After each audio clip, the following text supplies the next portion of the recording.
Again, welcome back to Star TV Sport Bantaba bente ñu nuyu waa leen rek fii si biir li di kër gi jamono bu nga xam ne nag ne gëj nañu am coach mu nekk ku nga xam ne nag ne gis nañ ne askan bi far nañ di ko laajte bu baax a baax ndik xarañteem si wàllum lii di analyse lépp lu nga xam ne rek far na di jaar fii si biir lii di programme bi tey nag am nañ kii di coach Baj mu ngi si yoon bi dinañ am tamit ay guest yu nga xam ne dinañ bokk si programme bi lu mel ni Scorpion Fans Club bi dinañ fi nekka Noj Bank tamit gis nañ ne ñoom it dinañ ñëw si programme bi pour rek waxtaan seen wàllum lii di ama académie mu nga xam ne mu ngi xew foofu si biir lii di ama Noj Bank lu ñu def rek mooy dinañ bàyyi kii di coach Moustapha su boobaa rek mu nuyu askan bi ndig yaakaar naa ne last day balaa ñoo dem ci AFCON bi lañ géej a am ak moom lii di plateforme kontaante bu baax a baax rek dellu ak moom pour waxtaan si way forward lii di football mu nga xam ne rek mu ngi xew fii si biir lii di réew mi dinañ ko bàyyi tam mu jàngat rek lu nga xam ne moom la jàngat si AFCON bi fii si biir lii di ama réew mi coach ñu bàyyi la nga nuyu askan bi. waaw asalaamaaleykum once more.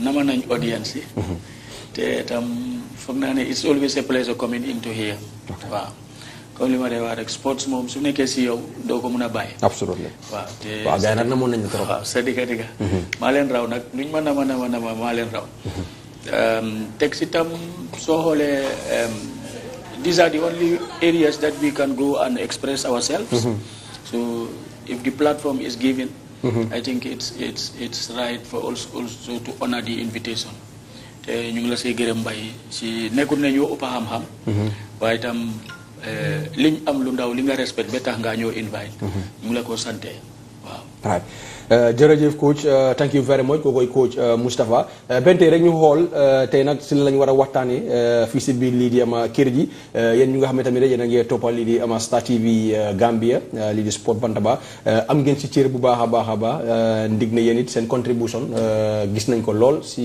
ama sport bi kon nag yéen it mun ngeen a yónnee seen contribution via si ama plateforme bi maanaam mun ngeen a yónnee seen SMS dinañ ko riit fii si biir lii di ama kër gi tey nag lu ñoo waxtaanee lu am fayda la bu baax a baax tey topic bi si boppam sax Gambia la ñuy waxtaanee ñu ngi wàcca si rang bi almost gis nañ Gambia 39 in Africa 130 si global wall bi si FIFA ranking bi lii nag mu nekk ay wake up call mu nekk lu nga xam ne jamono bi gis nañ askan bi ñu bëri naxarlu ko bu baax a baax luckily Gambia du play li di premier round si duñ play ko gis nañ Gambia Football Federation si bataaxel bu nga xam ne rek bind nañ ko wane nañ ne naam ne ranking bi wàcc na lool waaye nag ne duñ play si premier round bi so tey lii moo nekk headline bi mun ngeen a yónnee seen SMS lan la waral Gambia wàcca ranking bi dinañ ko indil fii si biir li di plateforme bi su boobaa rek headlines yi ñu indil leen ko tey lu ñu waxtaanee leen mooy Gambia ama ranking dinañ leen ko indil benn tey dinañ leen indil Gambia last game si nga xam ne rek Gambia moom la play ba tax nañu gis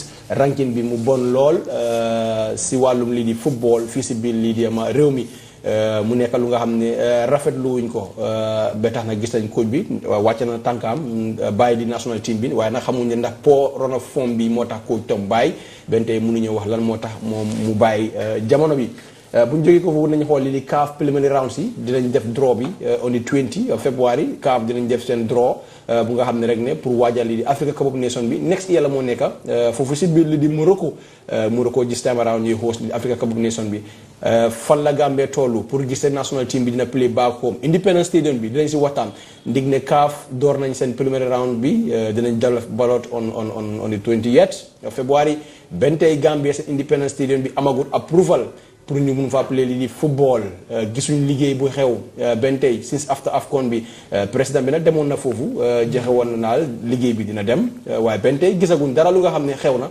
gisuñ benn bataaxel bu jógee ko tu ministre yi wane ne phase 2 dinañ ko liggéey kon nag mun na am Gambia dina delluwaat di play away foofu si biir li di Morocco wala dem foofu si biir Tanzania because suñu lancement bi Tanzania lañ ko play benn tey nag loolu nekk lu nga xam ne lu ruslu la lu ñaaw la si suñu football buñ jógee ko foofu dinañ dem xool yi play association ñoom it nekk nañ ndaw yu nga xam ne nag ne won nañ seen naxarwaay si Gambia Football ama Federation ñoom ndaw yi nag jamono bu nga xam ne nag ne ñu ngi ooy gaay di Gambia Play Association ñoom nag war nañ ne political witch hunting moo nekk di xew seen diggante ak lii di Gambia Football Federation ndig ñoom votaluñu woon lii di fédération bi Sadibou Kamaso lañ votaloon soo am nañ yaakaar ne loolu moo tax fédération bi nag jamono bi di leen topp fii si biir lii di réew mi dinañ dem xooli kii di Cheikh Ndiaye Ratilkounda United seen président bi si kàddu yi nga xam ne nag gaaral na ko wane na ne moom it nekk na ku nga xam ne ñu ngi koy xeex ndig ne moom it sànnil toon lii di football fédération bi Sadibou Kamaso la sànni loon moo taxit nag ne ñu nangu lii di ay points am jox ko ñii di Ouagadougou bu ñu jógee ko foofu nañu xooli kii di Under 20 coach bi kii di Laye Bojang moom it am na waxtaan bu nga xam ne gaaral na ko ak Star TV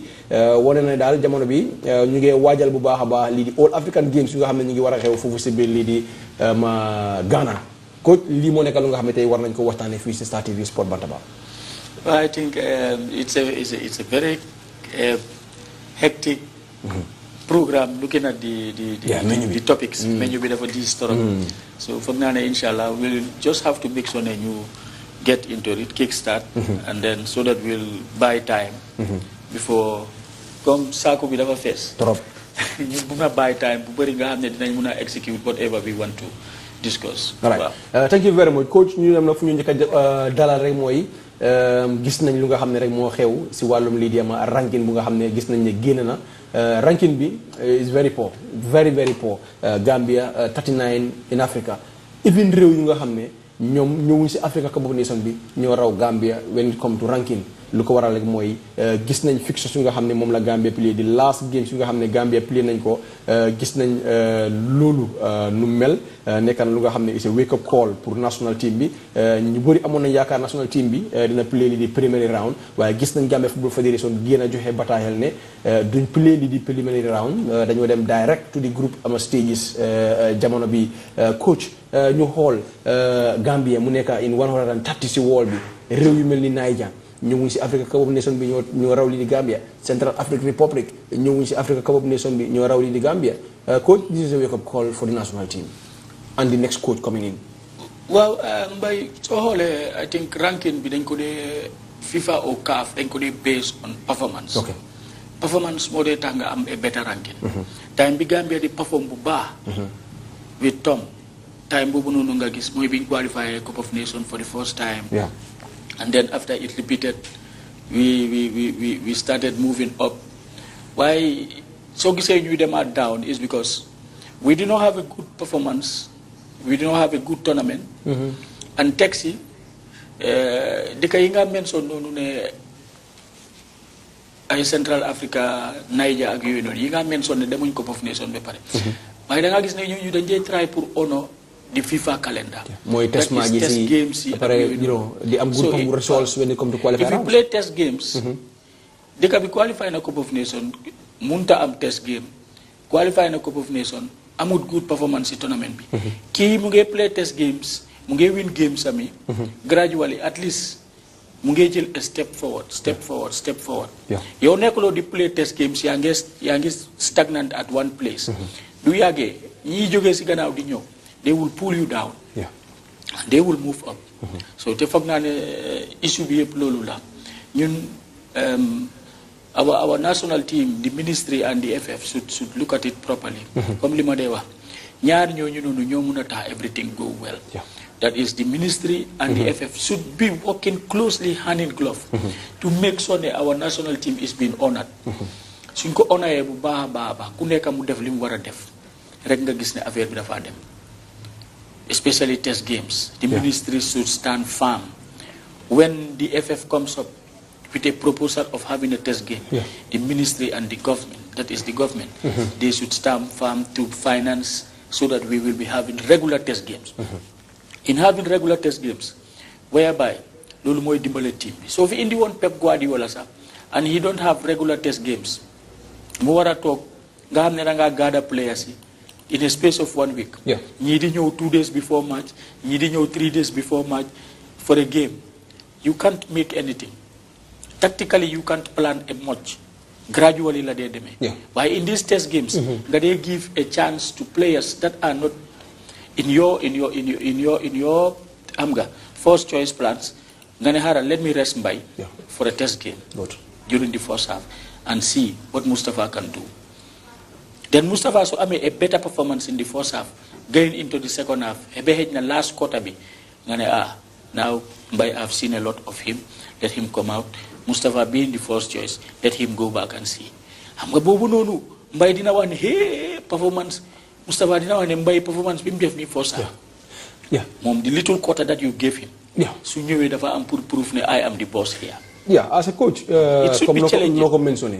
Why frequencies in national team bi gis nañu is all the same faces moo dee ñëw si national team bi. Very rare nga gis ñu nga xam ne they have been included si national team because loolu day gis rek mooy players yu nga xam ne fans yaa ngi complain they don't have playing time players yu nga xam ne amuñ club ñu ñëwaat because even pour nga jox test match sax nga oote test match nga indi am na la ñuy players si boppam sax wala léegi li nga yóbbu leen sax doo leen play because a player like Chuka so bàyyi xel there was a time mu nga xam ne coow li bëri woon na yóbbu nañ ko test match Gambia play against even Guinea-Bissau waaye even against Guinea-Bissau was a test match he was not given a time pour ñu war ko mën a xool ban façon calibre of player la because soo bàyyi xel dal nañu si Africa Cup of Nations bi our last game against Cameroon bu Omar Colley gaañoo Omar Colley time boobu noonu we were goal to down ñëpp am nañ believe bi ne su Omar desoon Gambia daf do mën a win against Cameroon because gis nañ defensive error yu nga xam ne moo happen last minute bi against Cameroon and he is a leader all of a sudden dafa génna ñu indi Buba ak James fa nekkoon those two players ñu bëri wane nañu they are not in their very good form Omar was there helping su fekkoon am nga this caliber of defenders yu nga xam ne they are lanky players because soo xoolee goal ñu score yëpp Cameroon we are using long balls. waaw Mbye li nga wax loolu moom am na reality much reality onto that because soo xoolee ñun suñ defensive line soo déggee communication oo nga gis pictorial communication ki nga dee njëkk a gis rek mooy ne OJ is the one either stretching his arm trying to give instruction over or trying to call them down xam nga he is the one marshalling the defensive line and that's key to defensive. Communication is key to defensive when we are defending. Communication is very key to anything that you are doing in defensive lineup. So loolu noonu Omar moo ko doon def ñu dem ba si biir Omar génna nobody took up the mantle to do the communication and then lead up the defensive line because both of them I would say James is a young defender. Buba is more of a senior defender but lack of playing time always soo defee performance bu baax tey sax ëllëg dina ñëwaat nobody says Buba is a bad player but lack of playing time is just like soo amee sa weñ bu baax even silver soo ko dencee su yàggee daf dee dust foog nga am pour polish ko mu shinaat and glitter properly and this is what happens to football if you are the best player you get injured or you stay away for a while if you come back you become rusty. So becoming rusty, you need to be playing consistently to dust off all the rusty things on you. So tell you what happened. Comme li nga wax ci affaire yi national team bi inviting players and they are not performing.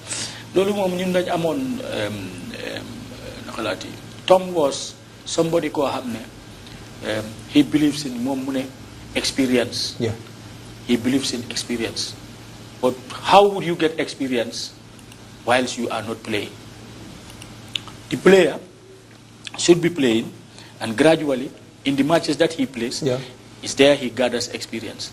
But you cannot call an individual mu bàyyi club am bàyyi yëpp ñëw egsi mu toog si bench bi as a test game mu toog si bench bi ba ñaari match si yëpp jeex without playing o nga indi ko si tournament mu toog ba tournament bi jeex without playing loolu mun naa am sax si tournament proper I can understand that waaye tam soo xoolee digga anyone koo yóbbu ci tournament proper rek da nga am di believe ne one fine day or 5 minutes ni war naa mun a serve the nation to show out his calibers because the fans his club his family members everybody is eager to see the citizens back home community bi ku nekk mooy bëgg a gis ne Mbye Camara is preparing his to come in di nga gis ma text Mbye ne ko boy sa ndoo baa ngee dugga si de waaw kële tam call fële ne le boy Mbye sa boy bi mu ngee woom de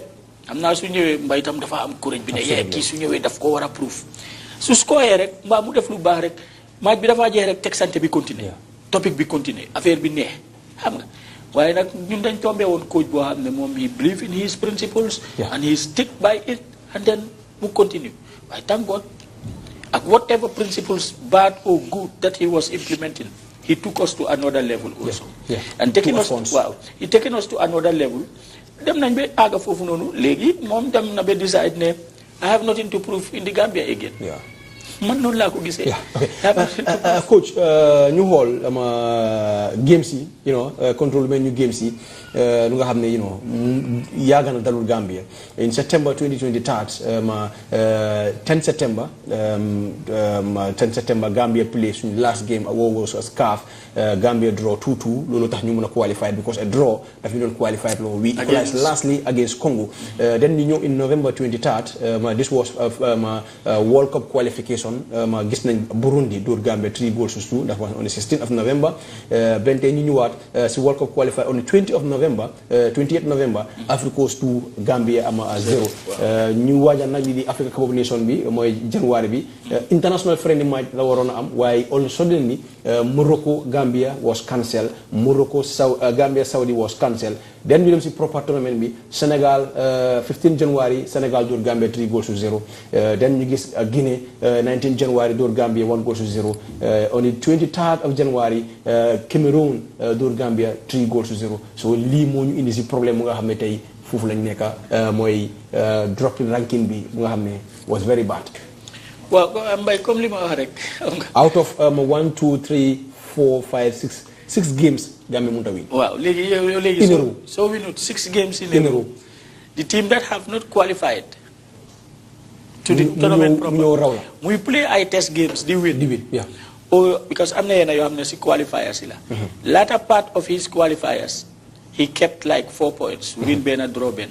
Yow sa last 2 games of the qualifiers you did not win any.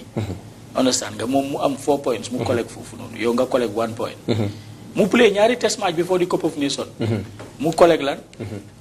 Mu collect mu collect like 6 points. Yow collect loo dara si test match si nga dem si tournament proper lose all your games. Moom si tournament proper bi demul waaye at least am na around 10 points or so. before the tournament ended. Yow in that 10 points one rek nga fa collect ba pare lose 9 yëpp.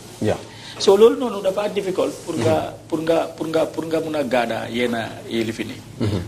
So I think it's time pour ñun tam ñu xoolaat the importance of the test game.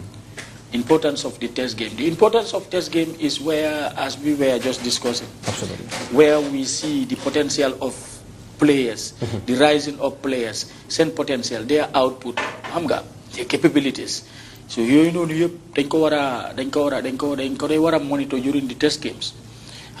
Comme dina am yenn test game yoo xam ne comme li ñu fi doon mention James and Buba. They are younger than Omar. At least there should be a test game boo xam ne Omar should be seated at the bench. Look at them play, half time moom si boppam mu diagnose 1 or 2 things with them and then guide them si dressing room bi. Nga gis ni anytime Omar is out of our national team, we will have a partnership that is going, that have been prepared before time. But as of now, if Omar says tomorrow, due to my health condition and my age, I'm saying okay to national team. What are we to do? It will be a problem. So lolu ta dañ wara xolaat lolu waye li gëna important moy ne what next for the next coach bu ñu? Wow. What next for the next coach is what type of a coach do we need? It should that should be what type of a coach do we need? We need a team. We need a coach who will build our team better. In the contract, it should be stipulated clearly what we need for our national team. It is the GFF who should design that program. In collaboration with the technical director, in collaboration with the minister. Ñom ñoo wara tok. Ministry bi mom fogg na ne ñom dañoo finalize rek help them appel. But if it is football, ñom ñoo wara in technical director and the ministry with the second vice, ñom ñoo wara stipulate second vice of president responsible for football ñoo wara stipulate what kind of a contract are we to give out to our president. What do we want him to do? Understand? These are the things that they need to do, and we need to make sure ne suñu yooyu noonu dafa important trop. And man leena lay ñaan bay gis nga liñ doon wax du sa njëlbeen ben tey gis nga our this under 23 because we don't have a rich bench in our national team. Our these coaches that we are crying and we have confidence in them, that is T-Boy, Lai Bojang. Anytime the national team is preparing, they should be there as a backup staff. Yeah, just recently, like the AFCON, bu passé for one, Lai as the under-20 coach or T-Boy as the under-20 coach. Kenn si wala ñaata mënu ñu na push ñu dem fake yu bari training ground text told me why we saw ne nga jël a coach of a team that's Lamine nga yóbbu ko whilst nga bàyyi ñu nga xam ne employee on a 20 on a 23 nga bàyyi leen si gannaaw. So I think ne loolu tamit the federation should be blamed of it and the technical director. No, I don't think the federation should be blamed. Xam nga li ma la comme people don't know what is in the contract of Tom. Yeah. Contract document. People need to know. What is bala nga yóbbu a team coach su fekkee ne moom moo amee the final say of lu xew the technical team. Okay. Who is to sit at my bench su fekkee ne Tom moom moo ko amee. Yeah. And it is binding. Sign nañ ko ba pare. Nobody can do anything. Okay. So loolu moom moo I am pretty sure it is it. Inside the contract documents. In the contract document. Okay. I'm not saying that's what is there directly, but I knew there are certain things that Tom was doing. He knew he was on his right. Okay. And now we did not heard of the other version. So Lolo Tadany want to make sure this time round, whatever we are doing, that our technical team should be beefed up with the inclusion of T-Boy and Abdullah Bojang. Yeah. And di nga gis ne ñooñu noonu su fekkee ne as of now ñu ngi waroon a play next 2 weeks assign aguñ coach ñooñu with Alaji Sarr they can prove dividend. You are right. Alaji Sarr being the assistant nga attach for T-Boy ak kii ñooñu mun nañoo work hand in glove. Alaji Sarr was their coach when they were playing. Now he is the assistant coach. If you bring these people, they will walk behind Alaji Sarr and then make a very good technical team. And it will prove dividend. Because ñun fu mu nekk nii dañu war a bàyyi suñu xel ne ay youngsters lañ am. Suñ national team bi youngsters yi ñoo fa gën a am player yu gën a ndaw si AFCON bi. ñoo gën a am player yu gën a ndaw. waaye if you look at technical abilities. suñ team bi bokk na si ñu gën a am technical abilities. What they can do with the ball. Suñ team bi bokk na si ñu gën a am loolu. How can we utilize that? loolu moom moo nekk question mark bi. And that coach who is coming have to know ne I have a sizable team. The team is not, they are not huge players, not powerful players. What can I do for their talent to come out? What type of football should they do? Understand? So yooyu noonu yëpp dafa war a nekk suñu doole dafa war a nekk si agenda bi waaye gëm naa ne su fekkee ne am nañ coach boo xam ne ball playing coach la. koo xam ne dafa entertain ñu keep ball bi pass. xam nga ñun mun nañoo def comme ni yeneen team si di def high intensity ay xale lañ amee high intensity football ñuy press si kaw. di press. waaw mun nañ ko def 5 changes nga am. 5 changes for 90 minutes you have 5 changes. You think that for the 45 minutes when you put of high intensity with the youngsters they cannot do it, they can do it. In the next 10-15 minutes you start putting in your changes. So what's the problem? Absolutely. So Lolo, we need to make sure that you put it properly. Thank you very much, Coach Lulu. Rafet na ñu demaat si beneen programme bi rek comme ma koy rek am nañ guest dinañ leen boole si programme bi si kanam tuuti rek. Ok dinañ tamit am seen text message like their performance, that's why they drop. And if they do not be careful, Gambia will drop again. Right? Thank you very much, Okan. Okan also, our ministry are not ready. How can you want to compete in a professional and you do not have a proper stadium? This one also, Okan, still now, the GFF cannot still have a new coach and they want to wait until the last minute. Right? Okay, it will possible. Mohamed Faye, GFF is a joke. Okay, Muhammad Goma, good morning, bye. Okan, and one thing about the NCC and the JFF that when the AFCON is done, they do not tell the public how much they spend in the AFCON. Right? Thank you for maybe hopefully this time around, guide your public being able to spend AFCON through the NCC. All right. This one also said good morning Gambia. JFF is sleeping too much. Salam to Bay and Coach.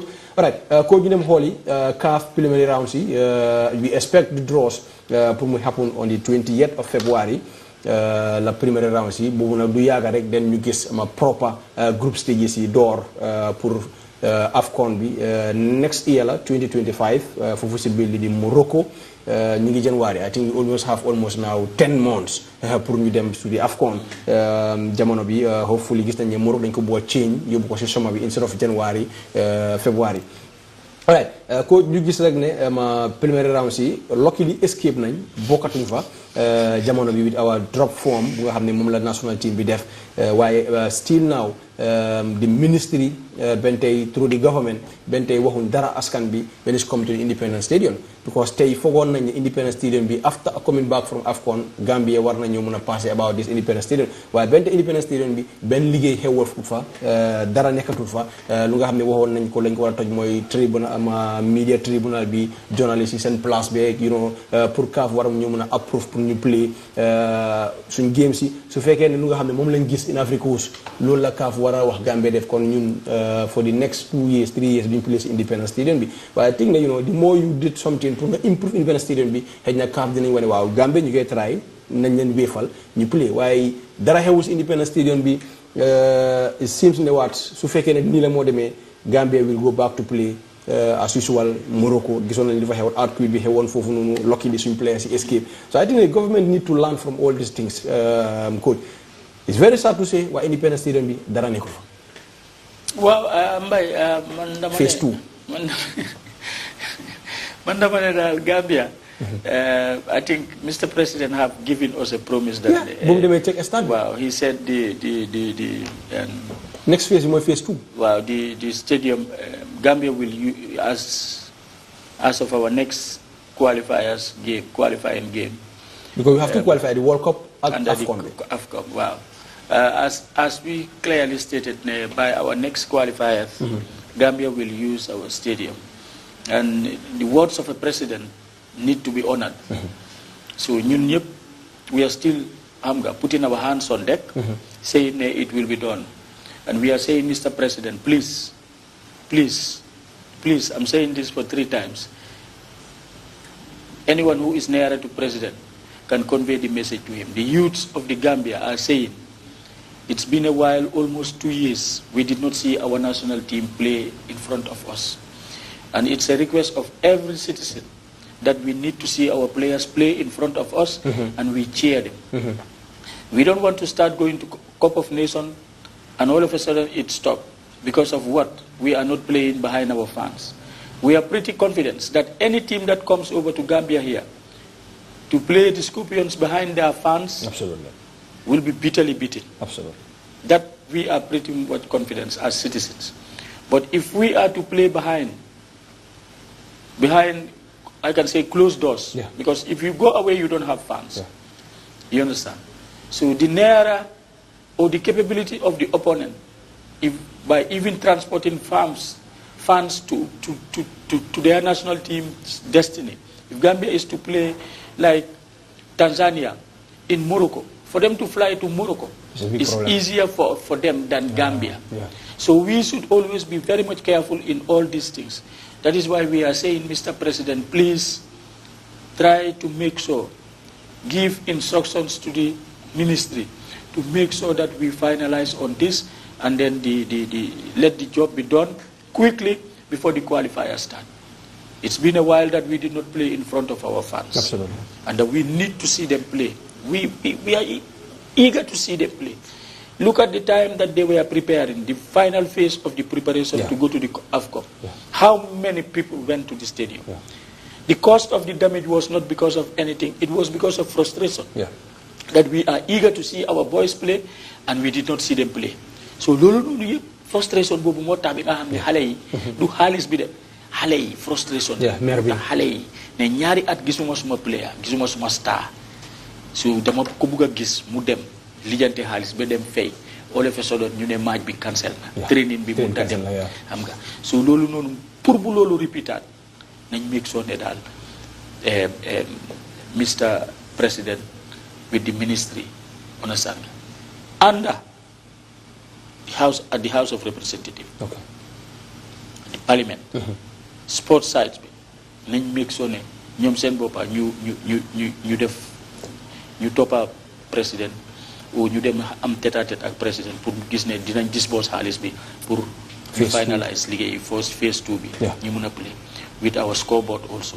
Wow, so all right thank you very much dinañ si gën a indi yaatal rek Independence Stadium bi duñ si war a mën a noppi bu baax a baax dinañ put lot of pressure on the ministry tamit through the government pour rek ñu gis ne jekkal nañ liggéey bu nga xam ne moo lay war a jekkal yi pour national team bi war a play because comme ni ko waxee rek June ñu ngi war a am li di World Cup qualifier Gambia dinañ play World Cup bi any moment from now after this preliminary round Africa Cup of Nations draw bi dina happen te we hope ne pour Gambia war a mën a qualify back foofu si biir li di Morocco this time around bentey coach ñu dem xool yi another thing also lu nga xam ne rek ne moo xew mooy Player Association ñoom nag ne ñoo joxoñ baaraam tuuma ñi di Gambia Football Federation ne bentey ñu ngi def lii di political witch hunting ak ñoom jamono bu nga xam ne rek ne ñoom gis-gis bi mooy ne xëj na ñoom ñu ngi supportoon lii Sadibou Kamaso si élection bu nga xam ne moom moo passé ba tax na gisuñ lii di Player Association bu nga xam ne comme ñoom ni ñu ko waxee gisuñ leen si lu nga xam ne rek ne Gambia Football Federation ama def nañ ko di Gambia Football Player Association alleged that Lamin Kaba Bajo Kam is witch hunting the association following the non-inclusion of the payment of supervision of the association lii nekk lu nga xam ne rek ne moom la ndaw yi ama binda coach dinañ si indi yaatal ndig ne ndaw yi ñoom nag kontaanuñ ndi gis nañ ne amoon na moment bu nga xam ne sax relationship bi toonoon na sof si re-election bi of Lamin Kaba Bajo the camp member of Kaba Mosque Willie Abraham approved the Player Association and hosted them in his profession at the OIC's facility where he urged the association to tell him they are challenging and that he would relay the message to President Kaba. In between the minutes, the meeting were leaked to the public, leading Willie Abraham to withdraw. Lii yëpp xew na si diggante Player Association bi ak ñii di Gambia Football Federation coach gisuñu leen fii nag si allied association si gisuñu leen fii lu ñu gis si allied association yi mooy women football coaches ak referees association te obviously they should be there. Well, for that I don't want to speculate or I don't want to talk on too much on this. Okay. Li tax mooy I am the first vice at KM and I am working directly under the GF. I'm not article according to FIFA, all federations should have player association and then our funds are under FIFA funds. Wow. I don't want to preempt. You cannot be working under somebody and then trying to trip his legs.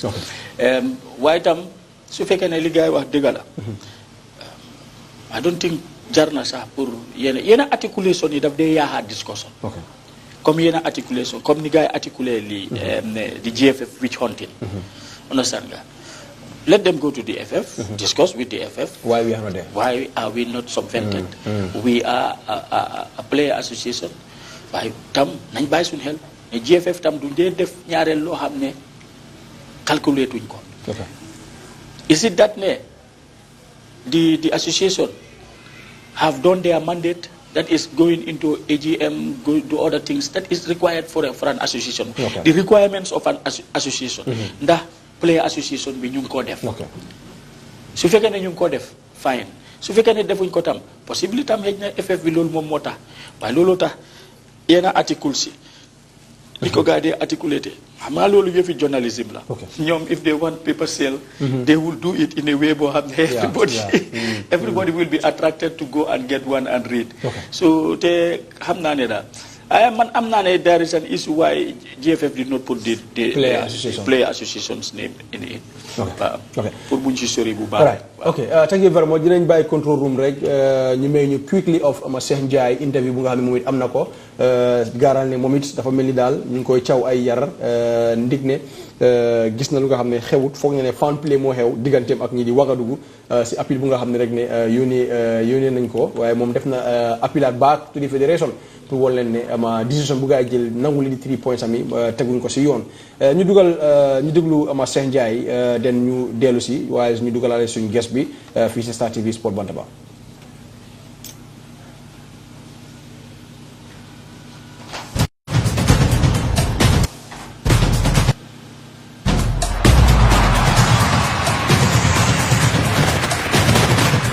Kumpulan Cheikh Ndiaye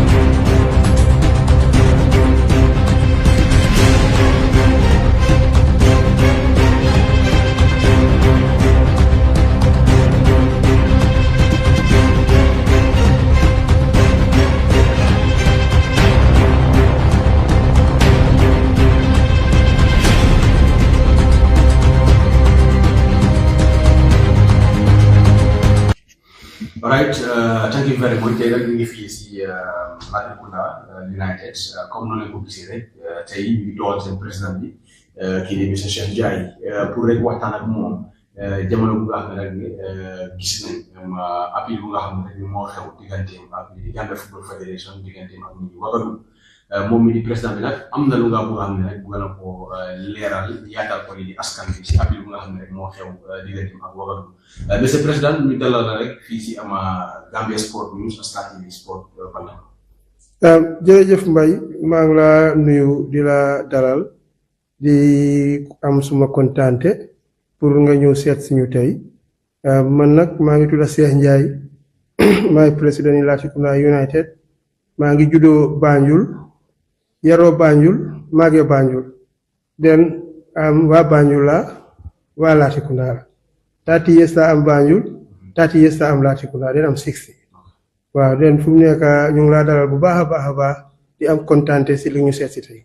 jërëjëf monsieur le président ñu gis rek bataaxal bu nga xam ne rek moo génn bàyyi ko si ñu nga xam ne ñu ngi leen di wàllu football si lu nga xam ne rek xewoon na seen diggante ak ñi di Wagadugu ngeen demoon bii di match boobu noonu waaye nag ne ñoom nag dañ séddante bu wane ne da ngeen di use ak éligible player bu nga xam ne dañ facteur seen yow wala yéen use ngeen player bu nga xam ne éligible warta mën a play ba tax na sax loolu tax gars yi jël ay daan teg ko seen kaw nangu seen points yi ak les 2 goals jox ko ñi di Wagadugu ñu nga xam ne rek dañ protection against sa football club. Mbaye jërëjëf kontaan naa tey pour nga ñëw pour laaj ma li question bi man nag du ma def faral di génn si social media because ku ma xam suma tur bari na si social media bi ngir suma liggéey waaye du ma def faral pour génn tey nag dinaa génn pour wane suma naxarlu si lu xew ñun suñ diggante ak Wagadugu ñun dañ am benn player boo xam ne mu ngi tudda Abdou Savage moom dañ apply yoon pour clear some from Dodge Lion because Dodge Lion la ñu xale bi wane moom doon player medical te medical Dodge Lion ñoo ko jëndal den ñun bu ñu waxee ak Dodge Lion ñu ne ñoom tam dañu am interest si suñ player koo xam ne suñ striker la mu ngi tudda Banora den ñu exchange den request bi lañ defoon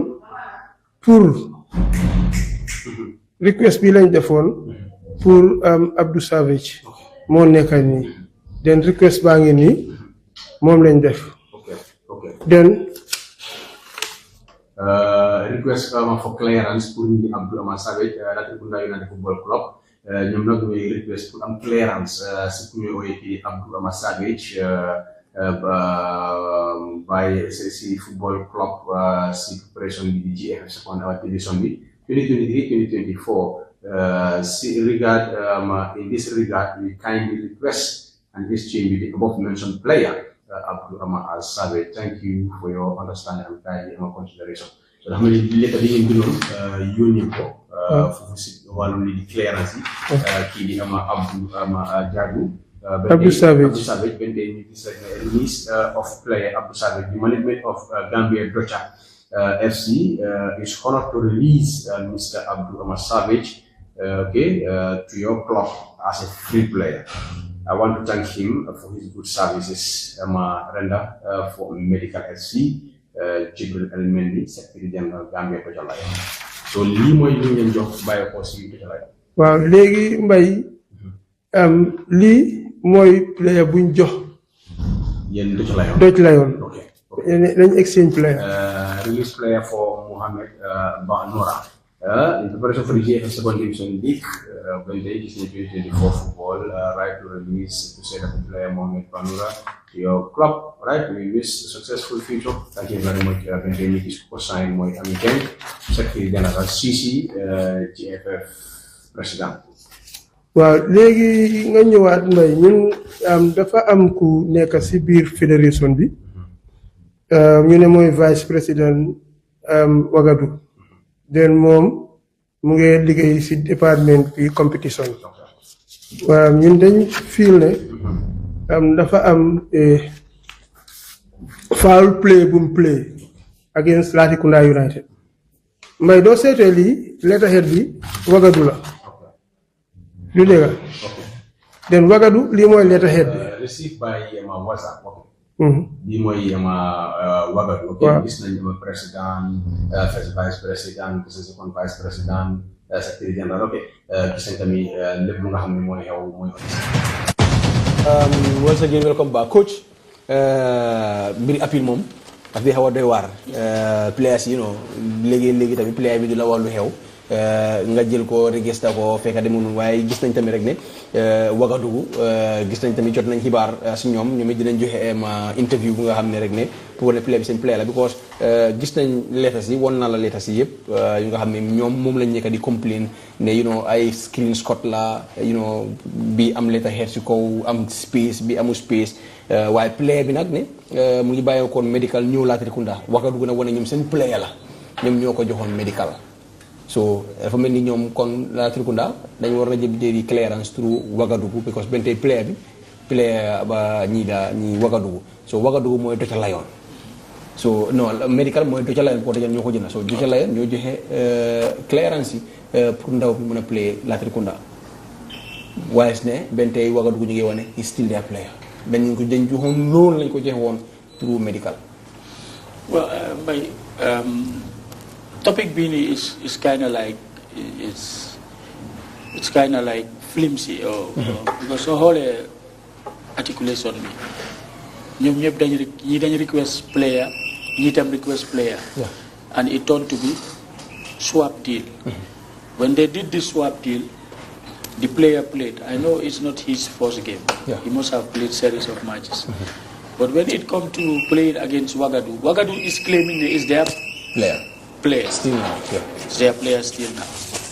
Now, man lena rek la si muna wax ne is the player still contracted with Wagadu? This should be looked at. If the player's contract is expired with Wagadu, from being on loan from Wagadu to medical, whilst your contract is expired, the subsequent year or the following year, you need to work free.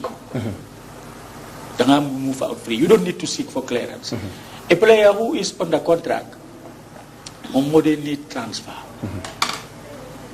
or clearance to move to the other team. But if that is not happening, if the player still is contracted with Wagadu, if the contract is still valid with Wagadu, it's still a Wagadu player. Loluta, they need to know. The player also need to know whether he is contracted with Wagadu or not. So Latrikunda United, it's my team. Not so team now. It's my team now. It's where I hold myself is Fufulati Latrikunda.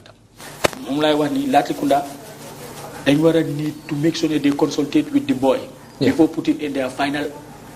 Like I'm not contract with Wagadu. I'm not contract with Wagadu and how long the contract is due. Because the GFF is saying don't contract any player more than 3 years. All players must be contracted maximum 3 years. You can be contracted for 1 year, 6 months, 1 year, 3 years, or 2 years. But nothing more than 3 years.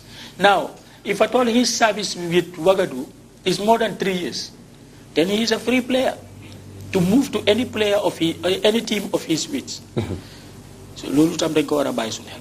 Lolu tax man documentation I've been working in administrative sites for now almost 23 years. Comparison of documentation. Player he was a player of BK Milan. Après il issue a transfer to Wagadugu in 2021-2022 season. 22 season. Yeah, 2021-2022 season mu ngon BK Milan. BK Milan joxe ko mu dem fofu ci Wagadugu. Légui bimu démé Wagadugu 22. Then 23. 23. Now we are in 24. We are in 24. So if I can 2 years last sign at Wagadu, he's a free agent for this 24 for him to move to any team of his choice. So if I 2 years sign? Depending on the type of contract that they sign. Okay, with the player. Sometimes you might sign a year, 3 years, meaning it's January to December. So legally, I'm not trying to be very clever or not trying to nedama jangal nini why pour share ideas. So man dama fogg ne soy contract player believe ne dang ko wara contract man suma own perspective ni ma de contracté suma player si dama leena contract dama ne Julie signed this contract for 1 year footballing calendar. Okay. Or 1 year football season.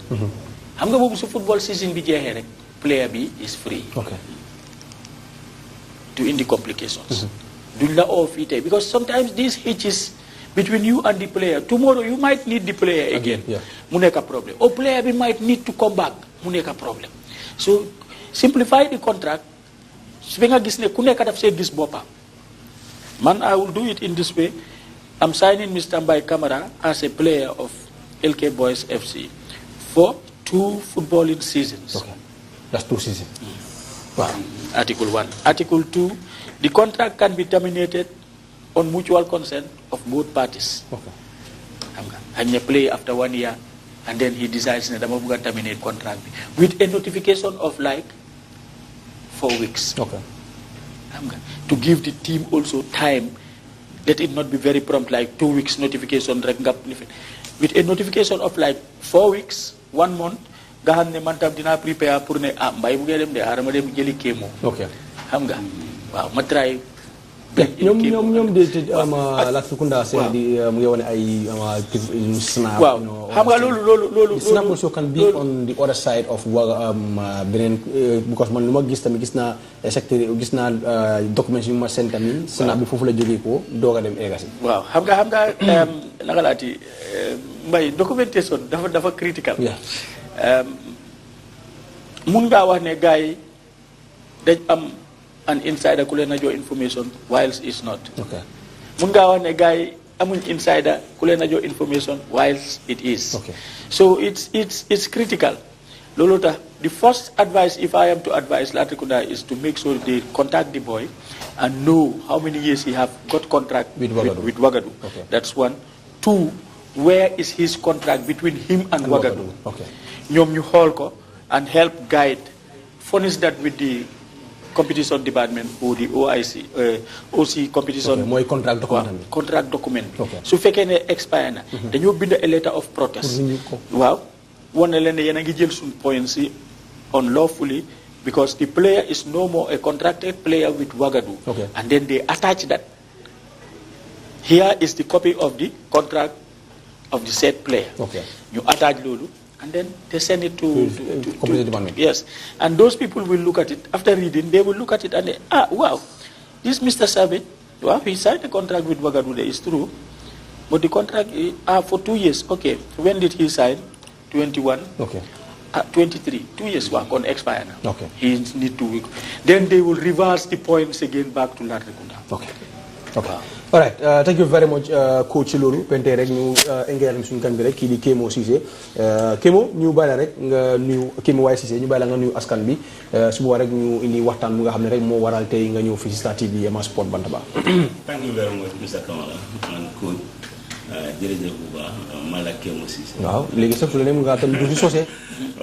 pour gars tamit boor boo gars yi dégg su fekkee ni sosé la gars yi gën a dégg. waaw ok kon nga etane no man la to ndem Kémo de Kémo Cissé North Bank Modern World North Bank Academy Association na chairman muntelete minibe dogo kekan on the North Bank Regional Sports Committee Code. Okay. Yeah, so association ye inter academic competition that play for 2 categories, under 9 and under 15. Okay.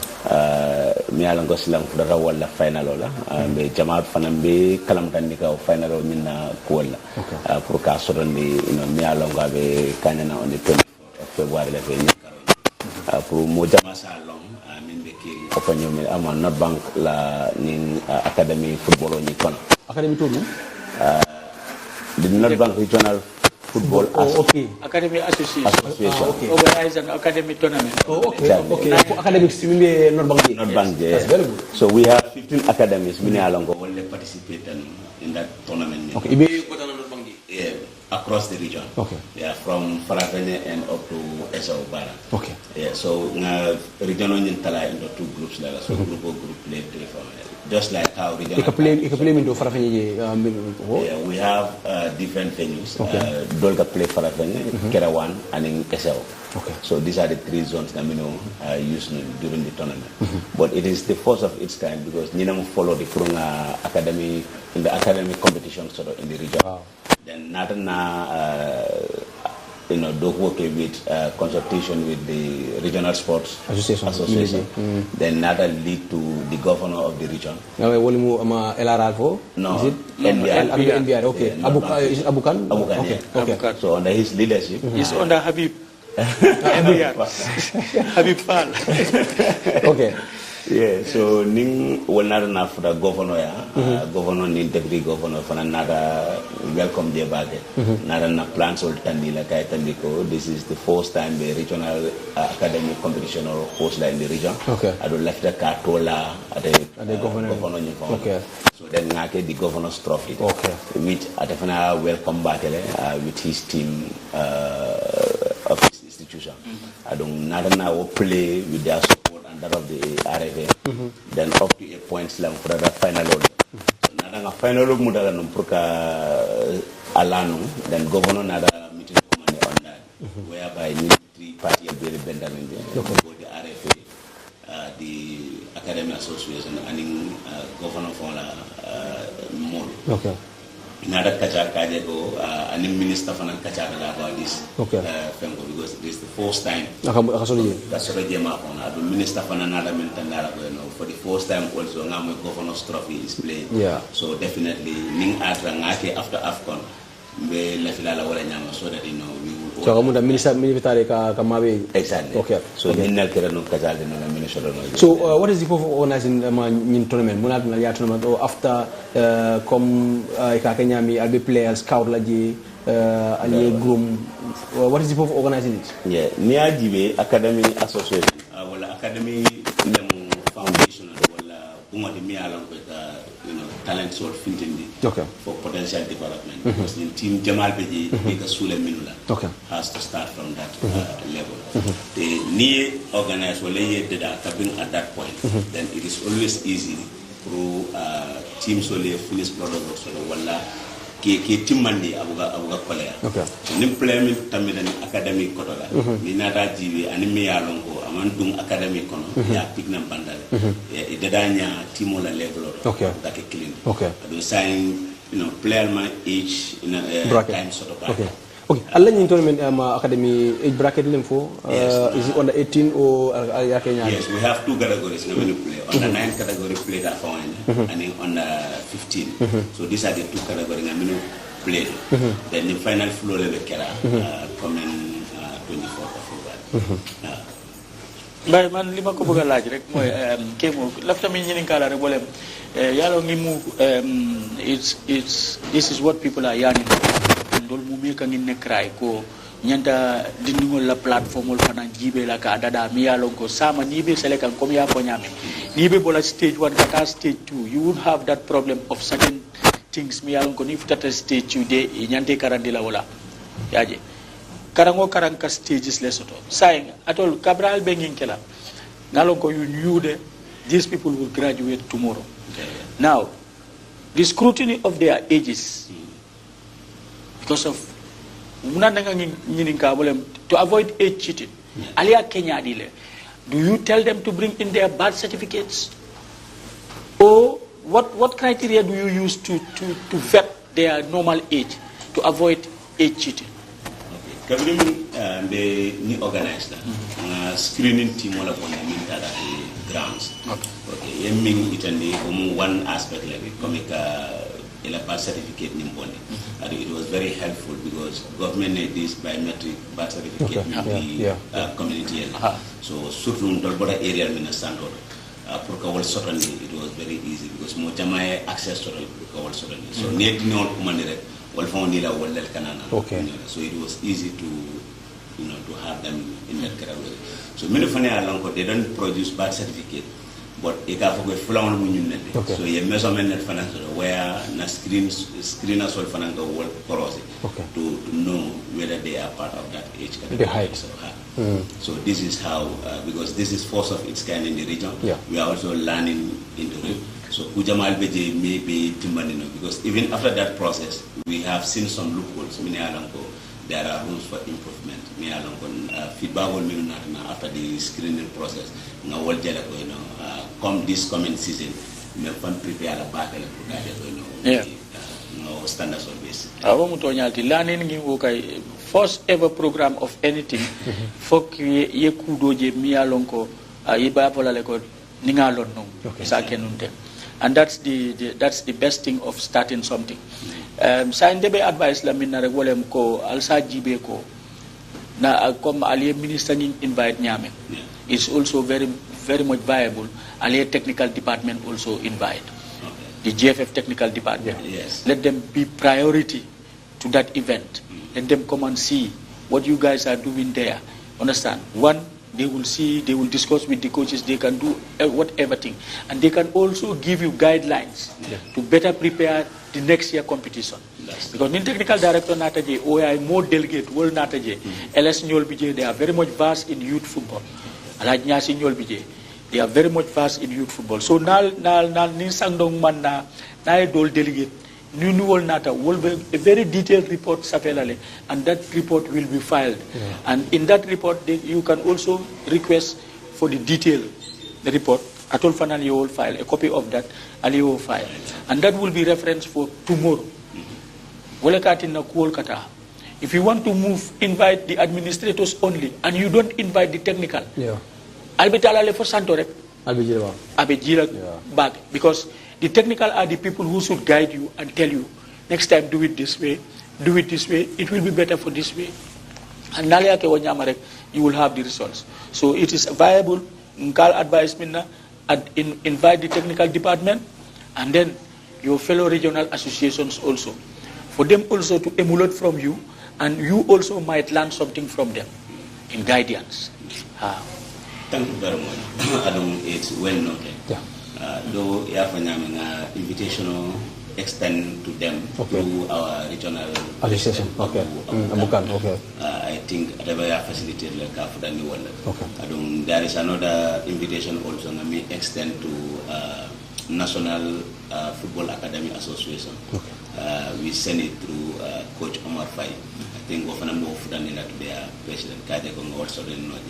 Like you said, technical department will pull me along concern at that area because that's why we have the regional head coach in our midst, Coach Boris Demba. He's a colleague. He knows me very well. So I tell Fanambede to guide us through these technical areas and so. It's just unfortunate that he's not feeling well these days. But if not, the program should have been his so. Because the competition itself partially from Ataliabe dictate. So and I think the feedback I get from you now, in that line, so that you know so checkpoints on the yes. Right. Sign, program on final day, crash forecast price PGL, best players for Abiokala. Yes, because at the moment, governor institution in consultation with regional sports body, the chairman there, Buba Sise, the local organizing committee law. To set it up, approve for this final. The Dogo cake and they are mobilizing supports and funds for individual awards. Exactly. So I don't list of finance because Governor Nala Kachani when I turn in list deal whereby the price so they can what are the awards sort of. So pricing amount would disclose for physical pricing, but material type no wala little na labak you want because the academy has so about jazzis balls and so wala mo call the fang mini fang emphasize ay bag so the cash price at the phone and you want that findilana but buba sise ninga tan nga solo no bi bindi chairman I wouldn't want to preempt no problem you're very right so wala asabi ni man afono exactly okay, thank you very much Kimo. Mula last week malum be contact la janni final inshallah pour nga more details soto janni final mula. What is your final message nga nul guess for fan dungi? Me min final message min dila to wala ko football especially grassroots nanda kala mo be la business absolutely because wala magazine de pour a good product ni findi ni mole so obviously be nyanda findi la with large numbers kada support the especially first time the regional competition on academy at provincial region if not the only one so far for provincial academic competition or regional income. Okay. So I don't Narana Dimi Fanana is the head of the region, the father of the region, Niala Watanamu president that represented in the region, okay. The governor. So Prumbe na this is a national event. Kanyoma ko ye sutu mini alam ko be sabatring not bank. Okay. Because Niaji we finally solved fana.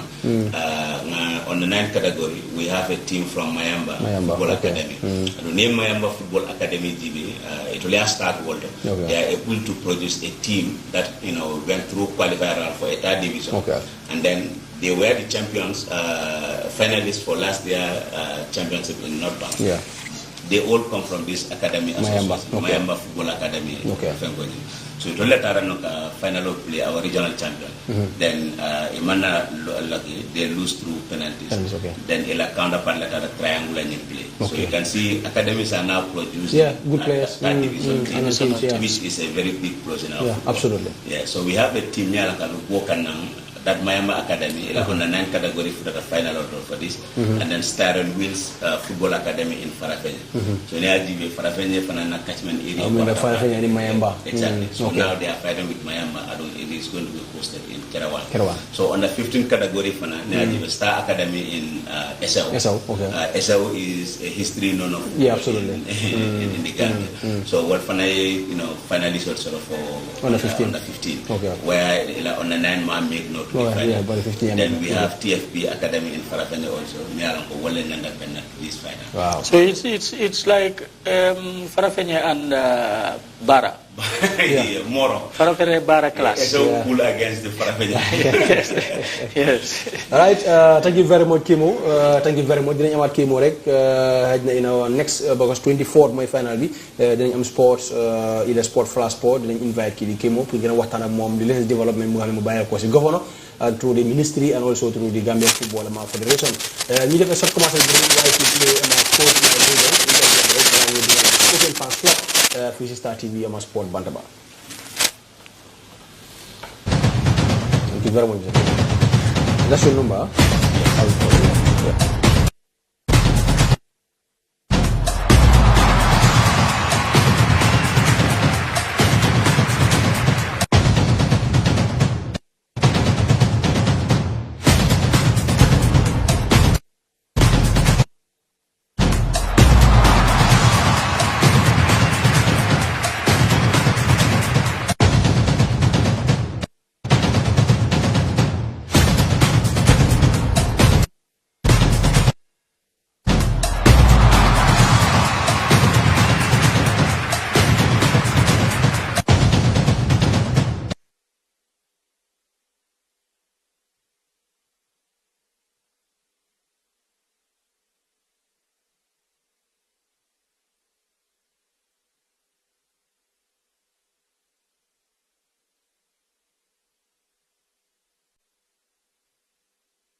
Well, the preparation is in high gears. We started last week on the 5th of February. We had 3 days. We trained 3 days in the week. Selected 30 players. We have another 33 players on standby. Due to the time, that's why we were unable to bring in the other 33 players. But all along, we have 63 players. There will be WAF in September, so those players will be monitoring. We didn't confirm yet because some of them I watched them only once. Need to see them 3 or 4 times to confirm whether they can be part of the team. But as of now, we stick to the 30 players that we selected, and we're supposed to travel with 20 players and 8 officials. You selected a lot of players, and knowing the fact that you are going to play with all how are you preparing for this? Every tournament is very important, as we all know that the under 20, when it comes to performance and getting results, I mean, always very good. It's always challenging. And as I said from the onset, what we looked at is the developmental part of it. Development is very important. And again, when we selected, we look at the home-based players, try to develop them so that they can also have opportunity to make better living out of football. And also, if they are lucky to sign a professional contract, we can have a big pool for the senior national team to select from. So that's why it came as a surprise to me, because we were preparing for the WAFU that's supposed to be played in September. So all of a sudden, the federation told me that CAF wrote, then they said that there should be all Africa games, and the teams that qualified to the quarterfinal of the AFCON will be participating in the All Africa Games. Then Baku Star TV Sport Bantaba this time around nag ñu amaat nii di ama Scorpion Fans Club ñi nga xam ne ñu ngi woon foofu si biir lii di Yama Sukru di support lii di ama national ama team bi gis nañ rek lu nga xam ne def nañ ko fa bii la ko first time this is the second edition si national team bi ñu gis Scorpion Fans Club di ànd ak nii di national team bi we hope another one also by next year in Morocco 2025 bëgg nañu gisaat lii di Scorpion Fans Club bi foofu waat si biir lii di ama Morocco dinañ nag invite leen dinañ indi ma Piaro Seydou ñu bàyyi la rek nga nuyu askan bi balaa ñu dem si kii di Lamine suñu koto mooy. waaw asalaamaaleykum askan bi seetaan Star TV jamono bi nii maa ngi nuyu ñëpp ku nekk turam ak santam di rafetlu sa programme Mbaye Camara jërëjëf. jërëjëf thank you very much mag ji ñu bàyyi la nga nuyu doo fi gan nag wax dëgg yàlla gars yi moom ràññee nañu NCC de ak alhamdulillah sant yàlla di leen gërëm waa Star TV ñu toog di leen seetaan man la seen doomu ndey seen brother di ñoo jàng Sadio ñu xam ne si Taka di auditor general National Scorpion Fans Club ak di advisor waaw bu pare représentant Fans Club bi ak di NCC boo xam ne si AFCON ñu leen di jërëjëf thank you very much Seydou ñu bàyyi rek ñu waxtaan si lu nga xam ne rek ne recently xewoon na mooy AFCON bi gisoon nañ national fans club bi nemmeeku woon nañ pour support lii di national team bi for the second time in a row ñu ngi woon foofu si biir lii di Cameroon from Cameroon to Ivory Coast hopefully tamit rek ne by next year to Morocco Seydou lan nga ñu mën a jàngat si lu nga xam ne rek ne recently xewoon na ak fans club bi. waaw Mbaye ñun moom dañoo gara gërëm NCC bi di gërëm government bi si jàppale bu ñu jàppale National Scorpion Fans Club bi because like we all know that football cannot go in the absence of fans waaw so like ñun nuñ fa demee we say a very big thanks to them because alhamdulillah buñ demee where we stay was so good si hotel buñ stay everything I think for the first time mun naa wax ne in the history of Gambia Fans Club bi buñ started du tukki ba tey for the first time ñu ngi am a very good at least fu nga xam ne foofu lañ accommodation foofu lañ stay so we can say that thank you to NCC thank you to the government and then thank you also to the federation because ñii lañ doon liggéeyal ñun ñetta yi lañ bindaloon letters te alhamdulillah luñ doon séntu tamit si gars yi defal nañ ko te this is the first time tamit bu nga xam ne National Scorpion Fans Club bi ñu jël a representative mu demal leen si NCC bi so meaning dara réeri wuñu whatever was going on Moustapha suma brother mu ngi ni moom moo ñu fa nekkaloon he was giving us feedback day in day out. So we said fans don't complain rek ne the number was very low. Wow, number bi mom yes, number bi mom dafa tuuti.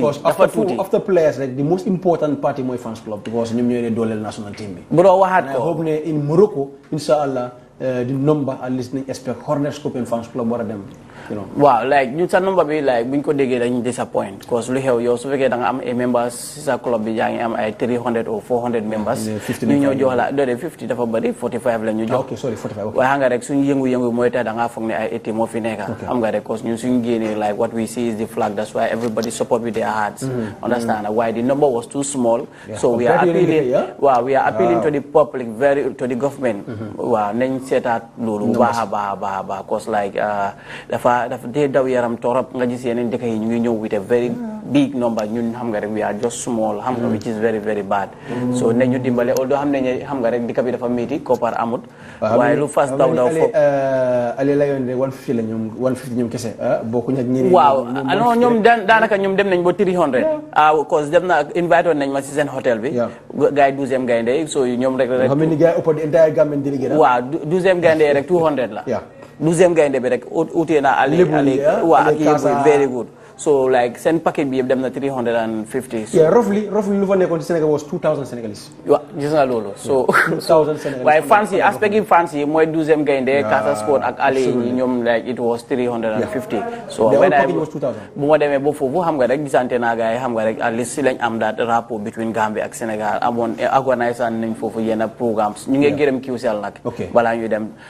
Mohamed Dia cause like Mohamed Dia jàppale bu nga xam ne ñun itam waruñ ko faate wala di ko bàyyi gannaaw di gërëm tamit Papa Youssoufa Ndiaye mi nga xam ne doomi réew bi la mi fa nekka moom mooy unique group seen CEO bi Mohamed Dia balaa ñuy dem rek jox na club bi 100,000 waaye bu ñu fa demee still after Gambia Sénégal game bi each member were given 50 euros through Mohamed Dia mu jaarale ko si loxoy Ibrahima Mané so we are saying a very big thanks to QCell Gambians yi nañ xam ne QCell ñu ñoo ko moom suñu bos la Q group ñu ñoo ko moom nañ génne ñu support gars yi cause ñun tamit lii lañ am ñu ñëw taal leen seen loxo loolu rek lañ moo am te réew mi su xappu ne nañ xam ne ñëpp la nekkul individual wala di wax naan government bi rek it's private sector that we need to chip in because loolu moo nekk di laaj si suñ sporti Gambia bi so loolu tax léegi load bi daf dee métti si kaw ministry bi daf dee métti si kaw government bi waaye su fekkee private sector si day ñëw ñu chip in bro Gambia dafa am the best youth project dama ni QCell ñëw fële officiel ñëw fële commune ñëw fële dina ñëwaat si yow wala ñu waxtaan rek si lu nga xam ne mooy yëngu-yëngu bu xewoon naam na sax yaa ngi woon fii balaa ma AFCON bi waxtaan nañ lu bëri ñu am kontaan bu bag mag lu ñu gis rek ne amoon nañ benn membre bàyyi ko si Scorpion Fans Club bi dem toog si dat NCC pour rek mun a wane transparence bu nga xam ne mu ngi xew naam na sax yaa ngi fa woon waaye benn tey Gambien si ñun complain number bi was very small compared to yeneen réew te wax nañ ko fi waxaat ko fi after national team players yi ñu gën a important mooy Scorpion Fans Club yi because ñoo war a nekk number 2 after players yi waaye I hope ne government ak wala NCC bi si boppam dinañ jàngee si lu mel ni because gis nañ yeneen réew yi because Guinée surwante wu ma ak ñoom man si hôtel bu ma nekkoon ak Guinéen gars yi surwante ak ñi di Sénégalais yi so gis nañ ñaata numbers la nga indi compared to Gambia so foog naa ne xëy na tamit réew yi tamit seen am du benn waaye ñu gën a pousse gis teg ne fans club bi very important foofu pour support li national team bi lan nga ñu mën a jàngat si AFCON 2023 ina Yamoussoukro. waaw asalaamaaleykum Mbaye sa tontu bi di ko gën a seetlu soo ko seetloo AFCON bi 2022 nekk na loo xam ne sorry 2023 jàngat la woon jàngat in a sense ne because soo ko seetloo fans club bi yàgg nañu bi yëngu for almost 22 to 23 years waaw dañ dee am collaboration ñu nguur bi ak the ministry because ñun nguur bi munti ñëw foog ñu liggéey ak ñoom ministry bi Congo tamit demoon ngeen Congo di same so lii loo xam ne lay san ongoing process so waaye sant yàlla bii nag dafa nekkoon loo xam ne man maa ngi woon si biir dama si sàpp because soo ko seetloo maa ngi woon si committee yëpp maa ngi woon si media publicity maa ngi woon si formation committee waaye si committee bu ma gënoon a sax mooy woon logistique alhamdulilah ko jiite woon mooy Papa Youssoufa soo ko seetloo team bi amoon nañ advance team boo xam ne demoon nañ dem all logistics works then from there ñu ñëw joxe the information so that MCC bi dañ nga gis yaa nga understand si lan la ñoo mun a gën a yokka because luñ doon jéem a avoid dañ evaluate suñu last AFCON because mooy woon di force then through that evaluation in Cameroon then soo ko gisee this time si lañ ñëw mu am yoo xam ne doo ko yokka because this time soo ko bàyyee demee nañ suñ ay own yoo xam ne even ay chef yoo xam ne pour Gambians yi mun a feel yang moo understand the Gambian guys especially ñu demee si players yi ak some of the yang moo understand delegations yoo xam ne jógee nañ fii lu demee si appim nombre bi waaw dëgg la soo ko seetloo nombre bi bariwut waaye soo ko seetloo si biir package bi yëpp fans club bi moo fa gën a am nombre bu gën a bari because soo ko seetloo out of the 150 bi yaa ngi ma understand boo xam ne nguur bi joxee na ko through the NCC soo ko seetloo fans club bi ñu ngi leen jox 45 so within that 45 fans club bi mooy nombre boo xam ne moo ci gën a am doole so waaye dafa fekk ne package bi moo tuuti nguur gi moom lu mu mën a joxe xaalis bu moo ut ak xaalis bu mu joxee pour askan gi ñoo xam ne ñooy représental Gambia boobu lañ jël ñu xaaj ko ndig soo ko seetloo football dafa yaatu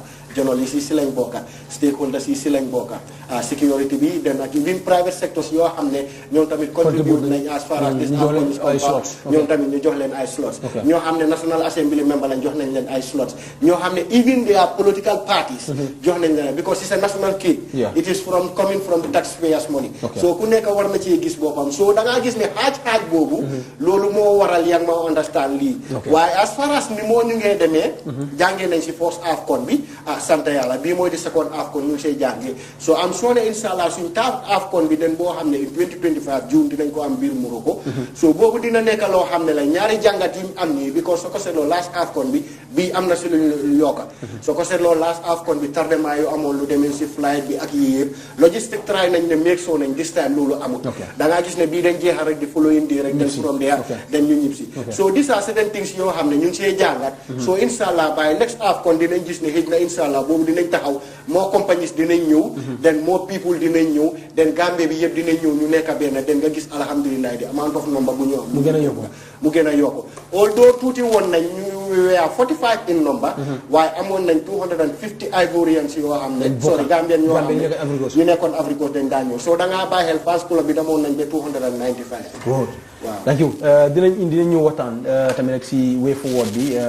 jàngat bi ak lan ngeen war a def balaa AFCON 2025 next year la Seydou lan mooy jàngat bi ak lan ngeen gis lu nga xam ne foog ngeen ne war ngeen see mun a improve wala lan ngeen gis ne improve ngeen si as a Scorpion national team fans club.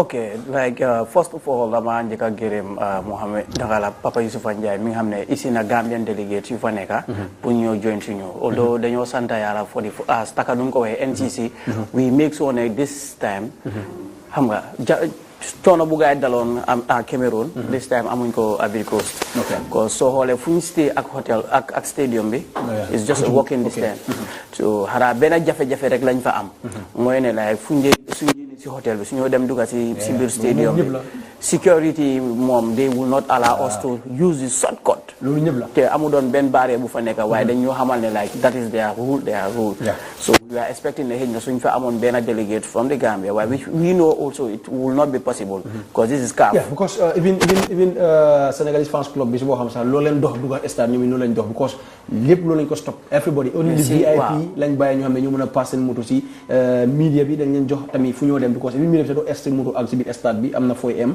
lu des ko am pour dox foog naa ne it was for security reason moo tax gaa defoon yooyu waaw I think ne suñ fekkee dañu wax ne jafe-jafe like loolu rek la ñu am si jafe-jafe waaye apart from that moom apart from that National Scorpion Fans Club we saying bravo te xam naa ne dañ gën a yokkawaat what next pour Scorpion Fans Club bi almost let's say 12 months su bëree ba bëri pour AFCON 2025 lan mooy seen work strategy nga xam ne yooyu ngeen war a mën a def ba gis ne numbers yi dina war a mën a yokku even su fekkee sax government jox nañu 100 waaye yéen di ngeen mën a gis ne another extra or 50 yu nga xam ne dina mën a jógee ko through these companies ak other stuff waaw pour ngeen mën a yóbbu mbay balaa Ivory Coast bi di like fans club bi dafa am yu ñu doon yëngu mooy we try to tap some funds through organizing some fundraisings understand ngeen ñëpp gisoon nañ ko fi organise nañ fi benn ñu nag attaque organise nañ Farafeñe all this ñu ngi ko doon def pour ñu am fa dara di nga gis ne government bi su isee lu tuuti ñun tamit ñu yokkasi waaye we all know how things are between Gambia ak Ivory Coast dafa metti cost logistic wise xam nga rek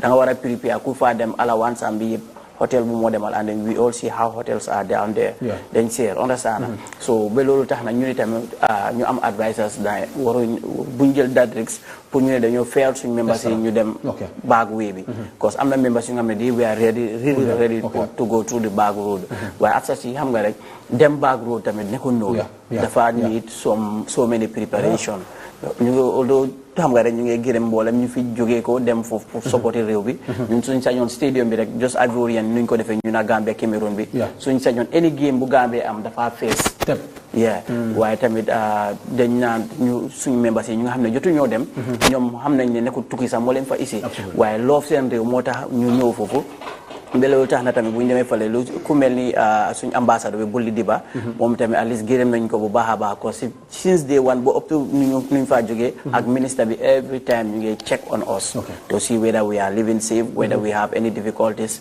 we said thank you we cannot thank them enough everything was superb we really appreciate it and then come up National Scorpion Fans Club dooraat nañ. right now ñu ngi knock doors. we don't want to sit put hard pour 2025 because léegi nii we believe that this is the right time whereby dañu war a meetante private sectors yi we sit with them talk with them naka la ñoo amee dialogue ak gars MOU mu dugga suñu diggante di nga gis ne balaa next year amuñ benn déléyaat because waaye léegi tamit problème bi Gambia fii bro duma ko wax si télé laa nekk let me say it loud and clear dafa métti torop nekku daf dee métti sax dafa métti torop du daf dee métti de dafa métti ñu si process dafa métti parce que da ngaa binda leeta si yooyu sax xaw ma ndax secrétaire yi loolu sax xamuñ ko foog ñu def ko yu gentleman thing bi xam nga ne foog nga try nga xam ne diw xam na saay xam na saay call ñu ko ñu mun ko which doesn't tell well when you put someone in your office I think that person should work at least we talk to them or they give us a response waaye léegoo dañ dee bindal letter pour ñu am a response from those people are always difficult waaye ñu ngi seet daal balaa at bi di jeex ñun itam naka la ñoo mën a taabee suñu foone boppa pour ñu mën a government bi du ko mën a def alone government bi du ko mën a def Taka comme nu ko say waxee rek yaakaar nañ ne liggéey bi léegi la war a door benn tey tamit rek ne naka ngeen mën a ndax waxtaan ngeen tamit ak seen membres yu nga xam ne bàyyoon ngeen gars yi gannaaw because gisoon nañ ne région si yëpp engagé noonu gars yi ku nekkam doon def waalaam pour rek gis ne dinañ mën a sensitiser public bi ndax amul ñeneen ñu nga xam ne sax war nañu mën a toog xelaat waaye man di gisuma si suma boppa yóbbuwuñ ma dew ma ak fan ngeen toolu pour gis rek ne lu mel ni QCell di ngeen def partnership ak ñoom because yaakaar naa ne Mohamed Dia gis na lu nga xam ne loolu ngeen def foofu si biir Afrique ku mel ni moom tamit gis nañ ne xol bi yaatu na lool pour war a mën a génnee fonds joxe ko ndax tamit di ngeen toog ak moom waxtaan ak moom pour partner ak moom pour gis ne dina nekk number one sponsor bu nga xam ne moom ngeen a mën a yëngu pour uudaaje ngeen sponsor pour war a dem in Morocco because Morocco mooy gën a seer Afrique jërëjëf Mbaye sa wax boobu rafet na because soo ko seetloo comme man lu demee si man si suma xalaat dama gëm ne du warut a nekk si wàllum football rek let's say sports I think dañu war a organise a committee boo xam ne dañu war a responsible fundraising for sports only for sports football basket athletics ak all sports yoo xam ne Gambia mu ngi see yëngu because soo ko seetloo suñoo génna Gambia la ñoo represent so te suñoo génna nguur gi foog mu dugal si koppar wala association boo xam ne dafa affilié ak foofu foog mu dugal si koppar léegi man suma xalaat mooy ne let's say ñu ne ndaw football basket volley ku nekk mu am rek boo xam ne dañoo find a national let's say committee boo xam ne dafa responsible specifically pour out for sports boo xam ne dafa nekk a continuous thing ndax ñu ne aussi ñoom Mbaye Camara ñoo faa staff in the next 5 years yéen seen responsabilité mooy ne si biir 5 years si amount of xaalis boo xam ne soxla nañ ko yéen loolu mooy seen responsabilité pour ngeen teg ko aside so waruñu xaar ba AFCON jege wala zone 2 jege wala leneen jege ñu bëgg a wax ne dañoo ut xaalis it is a continuous process because lay one is important because all African games maa ngi war a in Ghana good at least fans club bi war nañu mën a dem good te loolu foog nguur bi dugal si loxo so te believe naa ne suñ amee that committee boo xam ne dafa nekk a continuous process boo xam ne dinañ am amount of funds boo xam ne dinañ ko soxla muy players yi officers yi fans yi lépp loo xam ne involve na si sports nga xam ne si koppar boobu lañ ko jigéen ñu dugal ko ci man lii mooy suma xalaat lu demee si wàllum Mohamed Dia moom si lu moo yëngu si wàllum sports gis nañ ko daf si naa daf si yaatu comme que mu ngi am package ak national team bi ñun bugga nañoo gis ne bépp compagnie boo xam ne am nga package ak national team bi ñun tamit bugga nañoo gis ñu am a memorandum of understanding because it's a national issue te ñun as far as national team is concerned ñun ñoo fi nekkal as far as national fans are concerned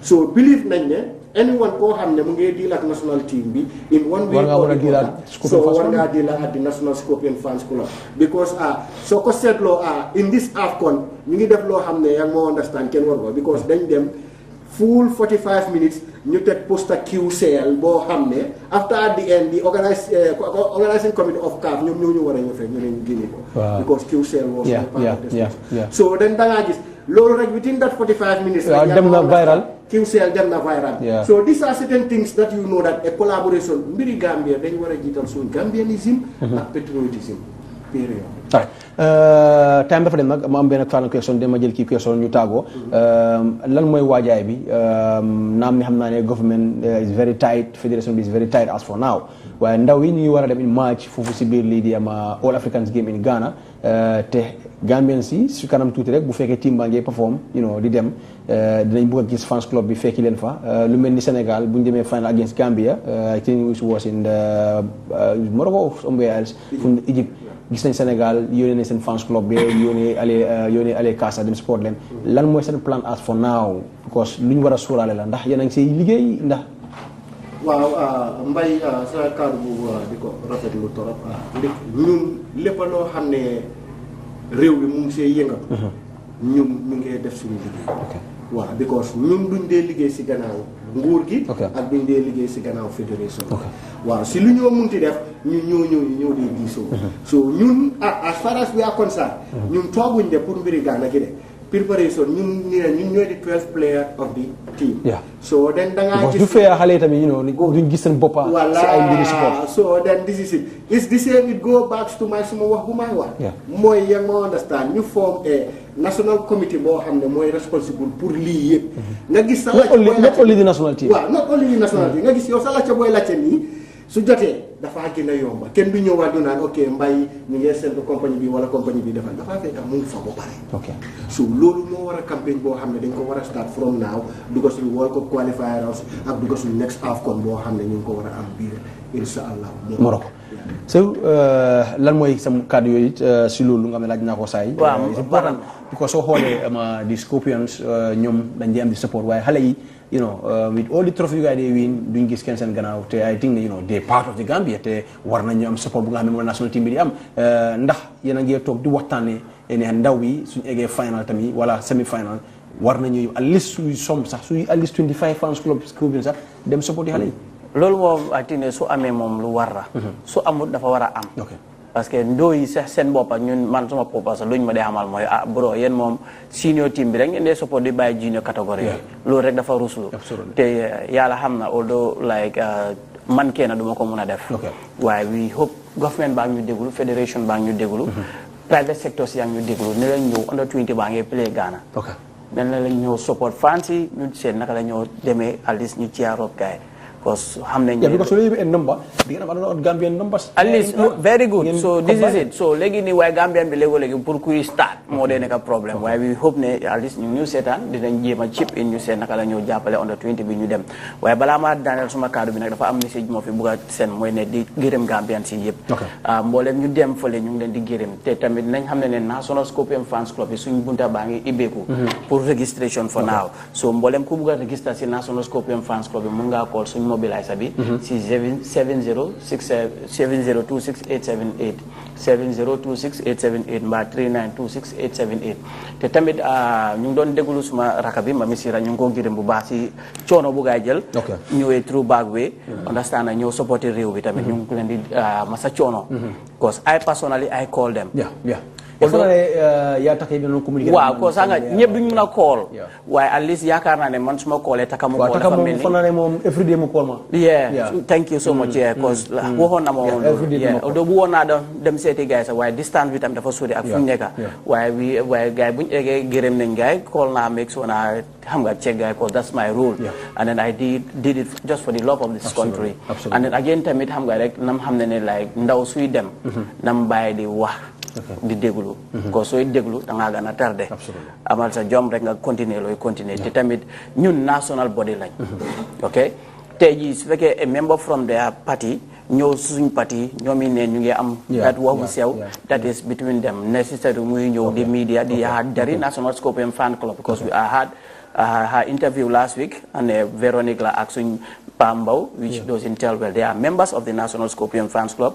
they are also ñu ngi toppa suñu rules and regulation bi te tamit lu ñu wax ci club bi la rek am nañ clubs yu bari bugg a ñëw join ci fans club bi waaye remember fans club bi dafa am rules and regulation so yow soo ñëwee join ci as club suñ rules and regulation bi du mën a dal Mbay Camara kon dafa mel ni club bi yëpp la moo dal te su boobaa du fair loolu tax ñu ne mboolem ku bugg a join ci club bi da ngaa join individually so soo joinee individually yow soo tooñee rules yi club bi léegi da ngaa gis ne rules yi yow rek la moo dal du caw ñëpp te loolu rek laa bugg a am xale yooyu ñu fi tudda nii Véronique moom mooy suñ vocaliste bi jamono bi ni Pape tamit xam nga ñu ngi ko respect bu baax moom itam mag la mu si suñ club bi te ñoom itam ñu ngi saama at least ñooñu lu leen xamee mooy yar ak respect te sant nañ yàlla ñoom itam bokkoon nañ jëwee soo lokki pour bokka si trip bi ni kon ñu ngi leen di gërëm bu baax a baax di leen sant ñu xam ne lu fi munta jaar rek diggante xam nga ay Smiling Coast la wax loolu nécessaire wut ñun lu ñoo gis mooy suñ Gambia flag bi lu ñoo gis mooy suñ nation bi te ñu ngi ñaanal ñëpp jàmm daal loolu la ñoo ñaan di gërëm nag Qcell bu baax a baax di gërëm suñ honorable ministre bi mooy Bulli at least moom itam bu ñu fa nekkee trainer donate na National Scorpion Fans Club bi $20,000 mu ne ñu pati so at least suñ members yi tamit ñu nga xam ne jotu ñoo dem tamit xam nga rek defoon nañ joloore bu rëy fi suñ gannaaw they were also every day ñu ngi dem support Qcell OJ moo ko lii doon with Kadi so ñu ngi leen di gërëm members yi yëpp ñu nga xam ne ñoom ñoo fi desoon doon support team bi si back home fii di gërëm Unique Group each any game bu nga xam ne dafa jeex they always give best fan of the game and then whereby dañoo joxe $15,000 soo ko xoolee soo ko converté so Unique Group duñ la mun a fàtte si njiitale Papa Youssoufa Ndiaye so ñu ngi koo gërëm bu baax a baax di gërëm suñ koto bi tam xam naa ne mere woon nañu nag cause balaa ñu ngee dem ñu naa moom puusante nañ cause foogoon nañ ne moom itamit xam nga rek lu mu ñu nekkale la NCC waroon naa gën a caw yaar bi pour ñu mu gën a am moo members waaye anyway bro ñu ngi laa gërëm si turi National Scorpion Fans Club Mbay yow tam ñu ngi laa gërëm bu baax cause yow moom Gambia doomi réew bu baax nga daal noonu laa koy mën a waxee cause yow anytime bu ñu nogee sa doo your doors are always open Star TV Mbay Camara bi ñu ngi ko gërëm bu baax a baax di ko santa te xam naa ne dina yóbbu Star TV si beneen level. keep it up my bro. jërëjëf thank you very much dinañ am special programme pour ma Scorpion Fans Club bi incha allah pour waxtaan ak gars yi. non Mbay non bëgg naa nag ñu ñëw spécially ñu nga interview ñu si benn day whereby dañoo wax purely for this game. right inshallah because xam nga ñu ngi blame suñ fédération ñu ngi blame suñ government bi ñu ngi bàyyi booy yi te gis nga suñu waree blame bro du ma fi toog si mbaxane fans yi de du ma fi toog si mbaxane fans club bi dama fi toogee si mbaxane spectators yi so let me tell my point inshallah loolu dina am na right am pour wax because team bi tam man lu ma fa gis wallahi booy yi dafa mel ni dañ des a xiif de let me say that ñun duñ bàyyi suñu liggéey dem di leen support yi booy yi xam nga rek da ngaa rebe tas xonga bi a ngi des no problème dinañ am special hour pour Scorpion Fans Club bi pour All African Games bi 2023 bu nga xam ne mu ngi war a xew 2024 bu nga xew foofu si biir di Ghana di way forward Scorpion tamit seen préparation pour AFCON 2025 loolu yëpp nekkal lu nga xam ne dinañ leen ko indil ma fii si Star TV ama sport Bantaba jërëjëf thank you very much